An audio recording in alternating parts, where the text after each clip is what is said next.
जय हिंद दोस्तों। तो आज की इस लेक्चर में हम लोग अल्टरनेटिंग करंट को कवर करने वाले हैं और इलेक्ट्रिकल मशीन, ठीक है, दोनों चैप्टर को साथ में ही कवर करने वाले हैं।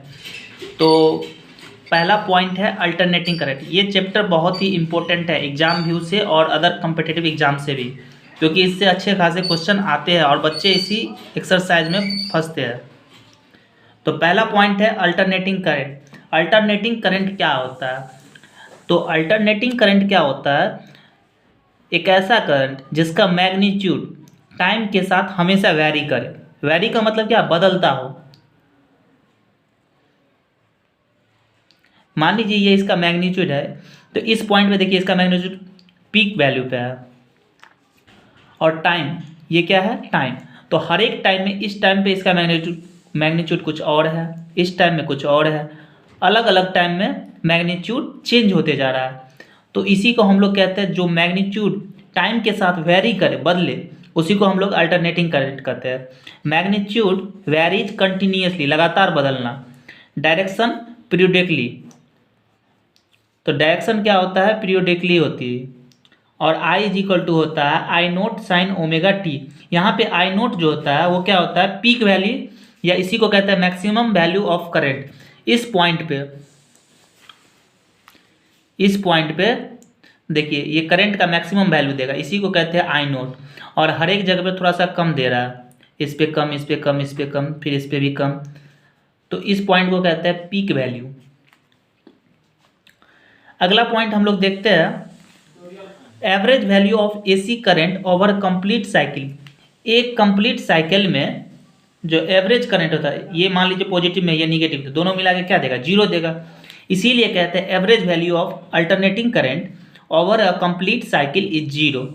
किसी भी कंप्लीट साइकिल, एक साइकिल इसको कहते हैं, एक साइकिल में जो एवरेज करंट होता है वो जीरो के इक्वल होता है। ये पॉइंट समझ में आ गया होगा। अगले पॉइंट की तरफ बढ़ते हैं। अगला पॉइंट है एवरेज और मीन वैल्यू ऑफ एसी। तो देखिए जैसा कि बताए थे कि अल्टरनेटिंग करंट का मैग्नीट्यूड हमेशा वेरी करता है, तो हम किस वैल्यू को लेंगे?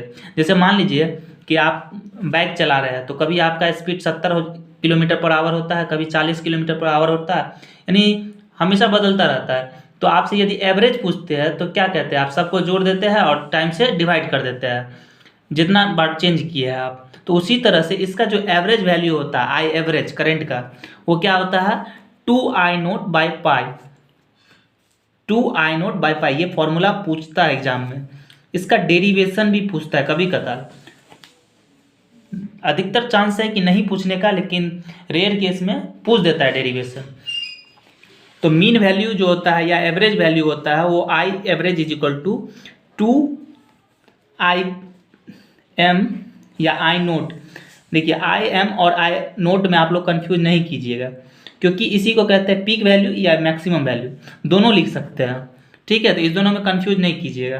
तो 2IM/पाई, कहीं कहीं पे हम आई नोट लिखे, कहीं कहीं पे IM लिखे हैं, दोनों एक ही चीज़ है। अगले पॉइंट की तरफ चलते हैं। अगला पॉइंट है इफेक्टिव और RMS वैल्यू। एक होता है रूट मीन स्क्वायर वैल्यू।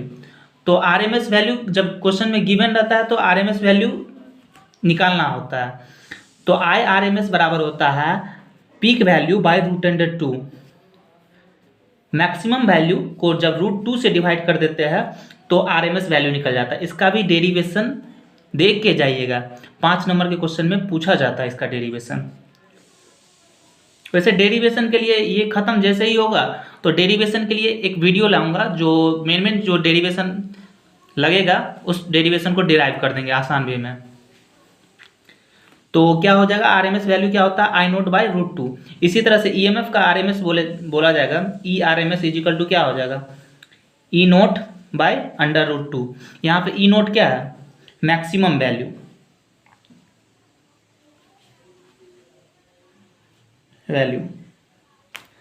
अगला पॉइंट को देखते हैं। अगला पॉइंट है अल्टरनेटिंग वोल्टेज। तो अल्टरनेटिंग वोल्टेज क्या होता है? E is equal to E0 sine omega T. तो यहाँ से एवरेज का भी क्या वैल्यू हो जाएगा? 2E0/पाई। सेम करंट की तरह था, यहाँ पे 2IM था या I0, दोनों कुछ भी लिख सकते हैं, बाय पाई। यहाँ पे हो गया 2E0/पाई। उसी तरह से ERMS जो होगा E0/√2। ये फॉर्मूला को याद करके जाइएगा, ऑब्जेक्टिव में भी पूछ देता है और यदि डिराइव करने के लिए देता है तो डेरिवेशन भी देख के जाइएगा। अगले पॉइंट की तरफ बढ़ते हैं, पॉइंट नंबर 3।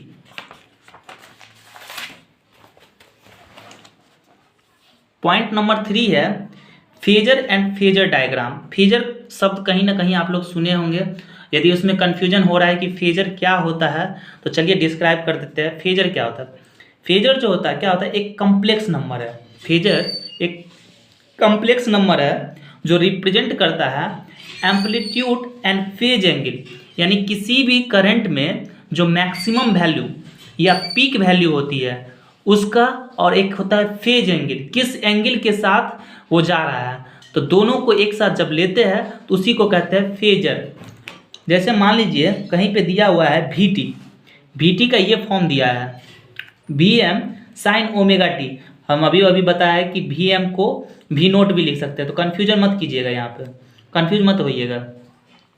तो इसका जो फेजर निकालेंगे, फेजर को ऐसे रिप्रेजेंट किया जाता है, तो V फेजर इसको बोलेंगे। V phasor is equal to, इसका मैक्सिमम वैल्यू क्या होता है, पीक वैल्यू जिसको बोलते हैं, तो VM, और इसका जो एंगल होगा ωt+φ, ये इसको कहते हैं फेज एंगल।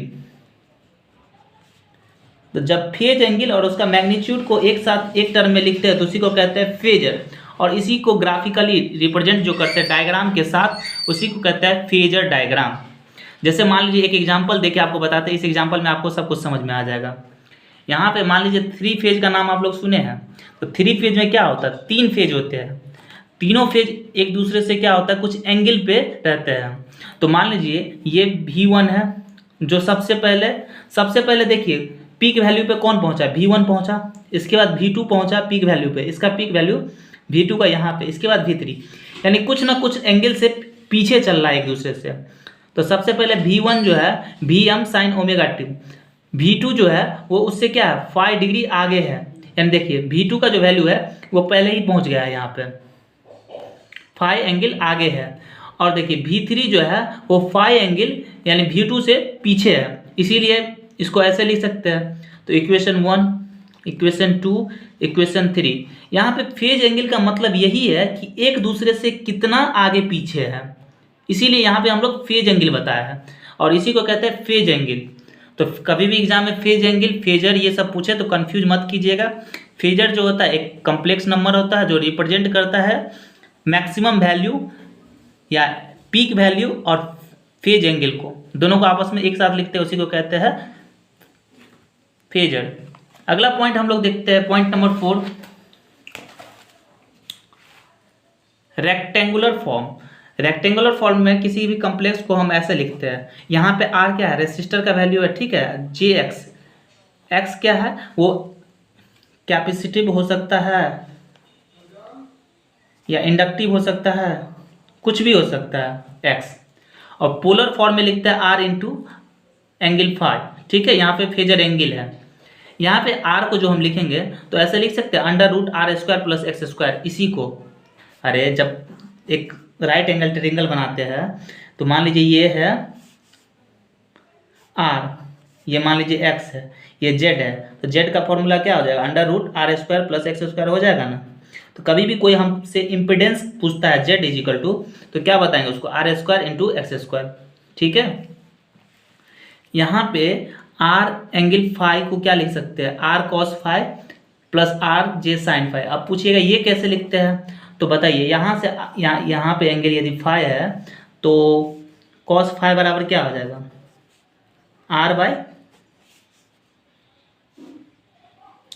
cos फाई बराबर क्या हो जाएगा, R/Z। यहाँ पे Z को हम लोग R सपोज किए हैं तो इसको R ले लेते हैं, यहाँ से R बराबर क्या हो जाएगा, R × cos फाई हो जाएगा, उसी तरह से R × sin फाई हो जाएगा। यह कम्प्लेक्स नंबर था इसीलिए इसमें J लगा है, ठीक है। तो इस पॉइंट को, इस फॉर्मूला को याद करके जाइएगा। ये सब बेसिकली न्यूमेरिकल बनाने में काम आता है, वैसे पूछेगा नहीं, लेकिन न्यूमेरिकल के फॉर्म जब भी बनाइएगा आप, यदि न्यूमेरिकल अच्छे से बनाए होइएगा तो पता होगा कि ये फॉर्म क्या होता है, बहुत ज़्यादा यूज हुआ होगा इस टर्म का। अगला पॉइंट जानते हैं हम लोग, अगला पॉइंट है AC circuit containing only resistor. जब कोई भी अल्टरनेटिंग करंट जो होता है, सर्किट जो होता है, वो केवल रेसिस्टर को कंटेन करता है, तो रेसिस्टर को जो कंटेंट करता है तो हम वी टी को ऐसे लिख सकते हैं V M cos omega T plus five. यहाँ से वी फेजर के फॉर्म में लिख सकते हैं वी एम एंगल फाइव, ऐसे लिख सकते हैं। और आई टी बराबर क्या होता है, यहाँ पर टी का मतलब ये होता है कि टाइम के साथ वेरी कर रहा है, लेकिन डीसी करंट में टी नहीं लिखते हैं क्योंकि टाइम के साथ वो वेरी नहीं करता है। तो वी टी को लिख सकते हैं वी बराबर आई आर होता है, तो आई बराबर क्या हो जाएगा वी बाई आर। उसी चीज़ को यहाँ पे लिखेगा, यहाँ पे V phasor angle five divided by R. तो इससे ये पता चल रहा है कि करंट और वोल्टेज दोनों सेम फेज में है, यानी दोनों के बीच में एंगल 0 डिग्री है। करंट और वोल्टेज दोनों एक साथ ही चल रहा है और दोनों के बीच में फेज एंगल जो है 0 डिग्री है। तो ऑब्जेक्टिव इससे ये बनता है कि जब सर्किट प्योरली रेसिस्टिव हो तो फेज एंगल क्या होता है, तो 0 डिग्री होता है। प्योरली रेसिस्टिव के केस में सेम फेज होता है वोल्टेज और करंट के बीच में। तो यहाँ से आई नोट इज इक्वल टू हो जाएगा एप्सिलॉन नॉट बाय आर। यहाँ पे ये पीक वैल्यू है, ये भी पीक वैल्यू है, ये रेसिस्टर का वैल्यू है, रेसिस्टेंस। ठीक है, तो आई होप कि ये 4th नंबर पॉइंट आप लोग को समझ में आया होगा। अब अगले पॉइंट की तरफ हम लोग बढ़ते हैं। अगला पॉइंट है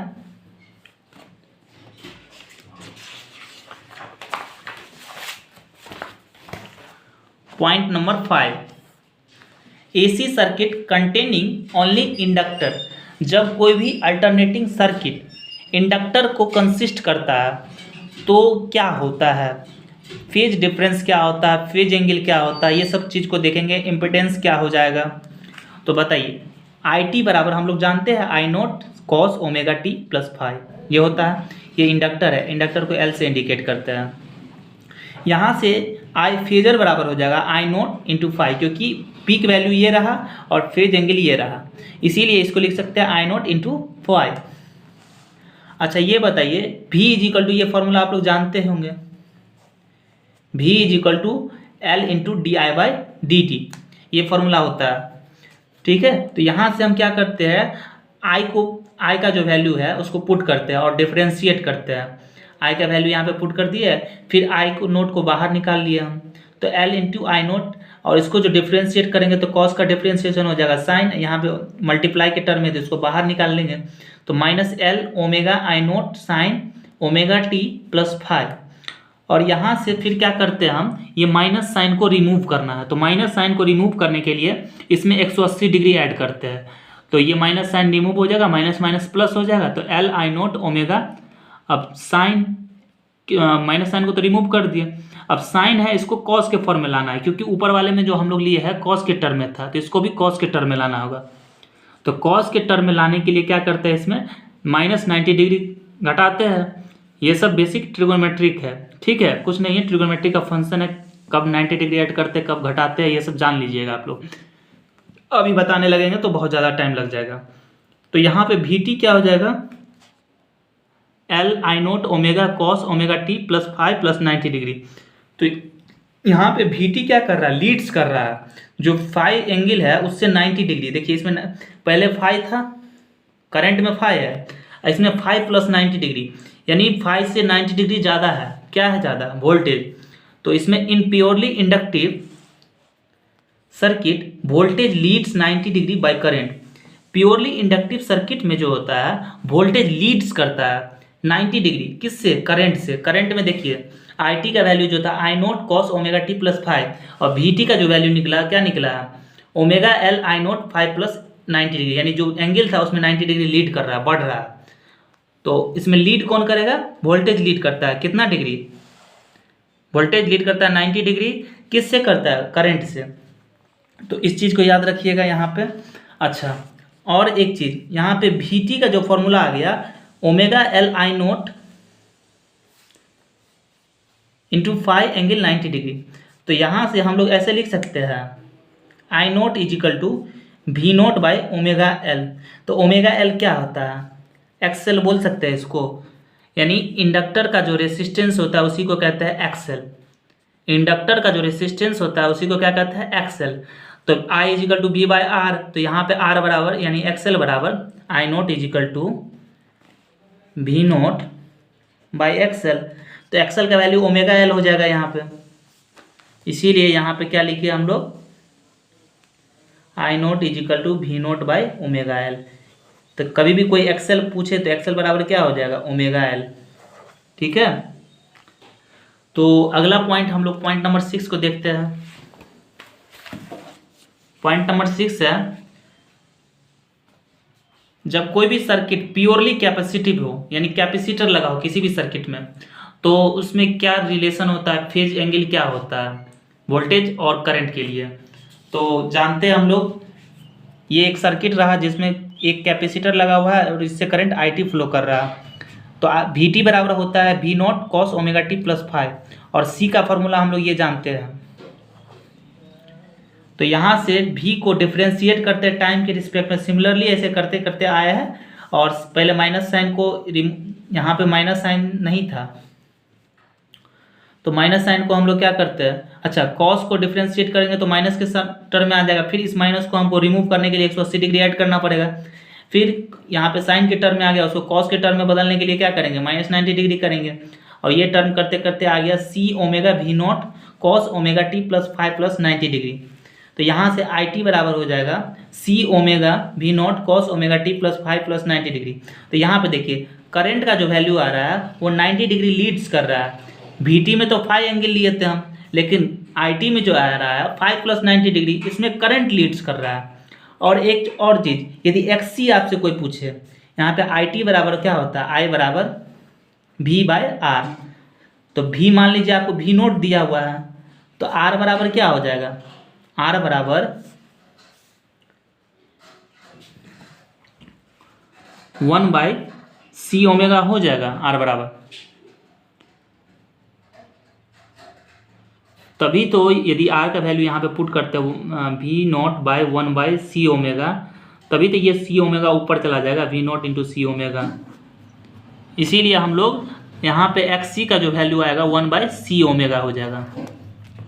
ठीक है, तो in purely inductive circuit current inductive नहीं होगा, यहाँ पे कैपेसिटिव होगा।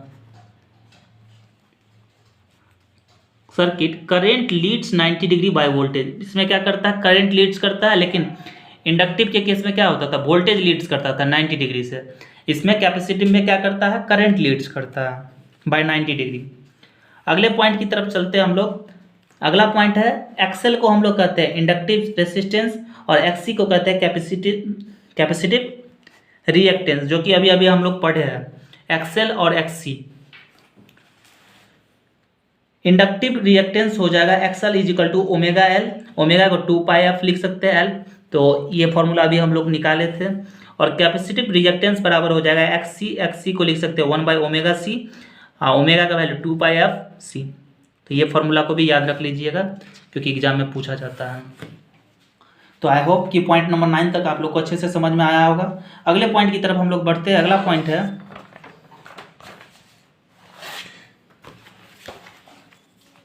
इम्पिडेंस। तो इम्पिडेंस क्या होता है, इम्पिडेंस जो होता है रेसिस्टेंस।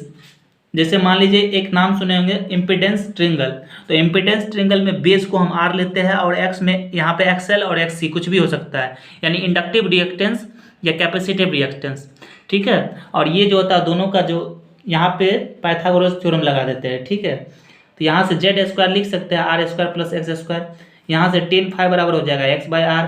तो कभी कभी एग्जाम में ऑब्जेक्टिव में ये क्वेश्चन पूछ दिया जाता है, इम्पिडेंस ट्रिंगल से ये निकलता है, टेन फाइव बराबर ये फाइव है, तो टेन फाइव बराबर हो जाएगा ना X by R perpendicular by base.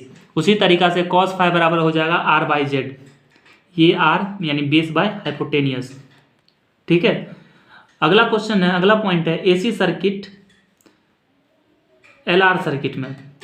LR मतलब एक इंडक्टर और एक रेसिस्टर जब कंसिस्ट हो तो उसमें क्या हो जाएगा, तो आई नोट बराबर क्या होता है वी नोट बाय आर। तो यहाँ पे आर का जो वैल्यू हो जाएगा under root R square plus एक इंडक्टर का कंसिस्ट किया तो एक्सएल स्क्वायर हो जाएगा। सिंपल था, जो पिछले पॉइंट में बताए थे, यदि वो समझ में आ गया तो ये समझ में इजीली आ जाएगा। यहाँ से फाइव इजिकल टू क्या हो जाएगा tan inverse XL by R, और cos inverse five is equal to, यदि कॉस के टर्म में लिख रहे हैं तो आर बाई जेड हो जाएगा। अगले पॉइंट की तरफ चल रहे हैं हम लोग। अगला पॉइंट है AC circuit through a CR circuit, यानी सीआर सर्किट में जब एक कैपेसिटर और एक रेसिस्टर कंसिस्ट करता है तो इसका हो जाएगा आई नोट बराबर हम लोग जानते हैं V naught by Z, Z बराबर इम्पीडेंस। तो इम्पीडेंस क्या हो जाएगा इसके लिए, जब एक रेसिस्टर कंसिस्ट करे और एक कैपेसिटर कंसिस्ट करे तो क्या हो जाएगा R square plus X C square, क्योंकि कैपेसिटर के लिए जो उसका रिएक्टेंस होता है वो एक्स सी होता है, इसीलिए दोनों को इस टर्म में लिख दिया। और एक्स सी का वैल्यू जो होता है 1/ω/c होता है, इसीलिए इस फॉर्म में लिखे इसको। यहाँ से फेज एंगल जो हो जाएगा टेन इनवर्स के टर्म में लिखते हैं, टेन के टर्म में तो एक्स सी बाय आर हो जाएगा, यदि फाइव के टर्म में लिखते हैं तो cos inverse R by Z. Formula को देख के जाइएगा, ठीक है। डायरेक्ट ऑब्जेक्टिव में ये क्वेश्चन सब पूछा जाता है। अगले पॉइंट की तरफ चलते हैं, पॉइंट नंबर 13। पॉइंट नंबर 13 है एलसीआर सर्किट, ठीक है। ये सर्किट का लास्ट है एलसीआर सर्किट। तो एलसीआर सर्किट में क्या होता है, एक्सएल माइनस एक्ससी होता है, जो इम्पिडेंस जो होता है R square plus XL minus XC का होल स्क्वायर, ये ऑब्जेक्टिव में पूछा जाता है, ठीक है। तो इसको देख के जाइएगा। यहाँ से एक्ससी को लिख सकते हैं 1/ω/c, इसीलिए यहाँ पे ये किया है, ठीक है।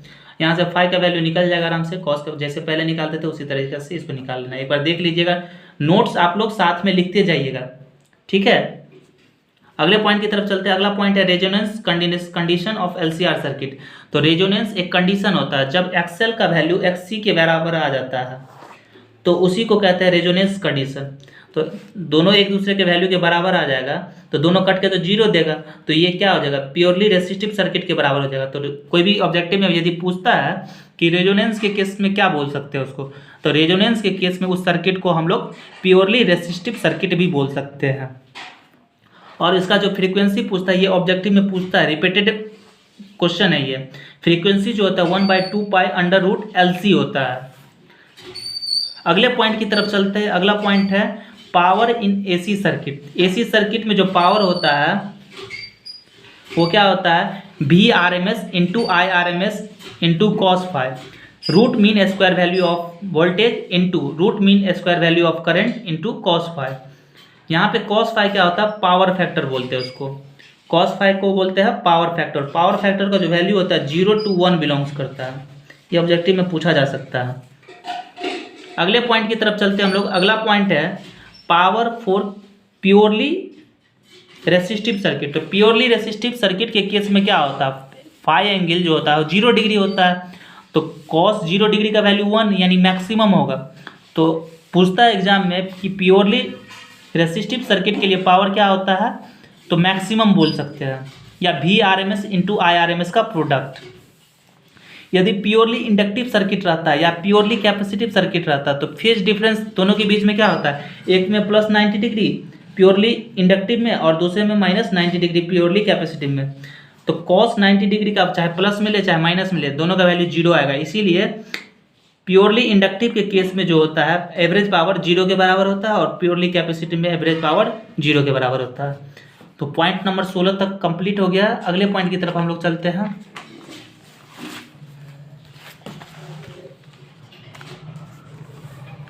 Energy stored bye inductor. Inductor जो है एनर्जी स्टोर करता है, उसको हम लोग यू से इंडिकेट करते हैं। यू का फॉर्मूला हो जाता है 1/2L इंटू आई नोट स्क्वायर। ये ऑब्जेक्टिव में पूछ देता है, इसको देख के जाइएगा, ठीक है, नोट्स कर लीजिएगा इसको। एनर्जी स्टोर्ड बाय कैपेसिटर, ये तो इलेक्ट्रोस्टैटिक्स में भी बताए थे 1/2CV²। ऑब्जेक्टिव में डायरेक्ट ये सब क्वेश्चन पूछा जाता है, इसको रट के ही जानिएगा। कभी कभी चॉक कॉइल पे शॉर्ट नोट्स पूछ देता है कि चॉक कॉइल क्या है, वो रेयर केस में पूछता है, बट एक बार समझ लीजिए क्या होता है। चॉक कॉइल जो होता है वो क्या होता है, एक इंडक्टर ही होता है, ठीक है, जो रिड्यूस करने के लिए लगाया जाता है, करंट को रिड्यूस करने के लिए लगाया जाता है, चॉक कॉइल जिसको बोलते हैं।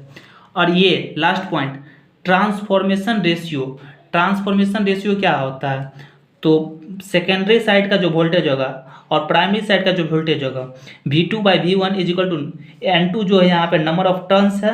सेकेंडरी साइड जो होगा ये प्राइमरी साइड का, ये प्राइमरी साइड का करंट, ये सेकेंडरी साइड का करंट। इसी रेशियो को हम लोग कहते हैं ट्रांसफॉर्मेशन रेशियो। इसको के से इंडिकेट करता है। इस रेशियो को देख के जाइएगा, ऑब्जेक्टिव में पूछता है ये। तो इस तरह से हमारा इलेक्ट्रिक अल्टरनेटिंग करंट चैप्टर ख़त्म हुआ। और ये चैप्टर को अच्छे से आप लोग पढ़ के जाइएगा, क्योंकि इस क्वेश्चन का वेटेज एग्जाम में अच्छा खासा रहता है और इससे अच्छे खासे ऑब्जेक्टिव भी बनते हैं। किसी भी कम्पिटिटिव एग्जाम के लिए ये चैप्टर बहुत ही इंपॉर्टेंट चैप्टर है। तो आई होप कि आप लोग को समझ में आया होगा। अभी के लिए धन्यवाद, मिलते हैं एक नए वीडियो में। जय हिंद।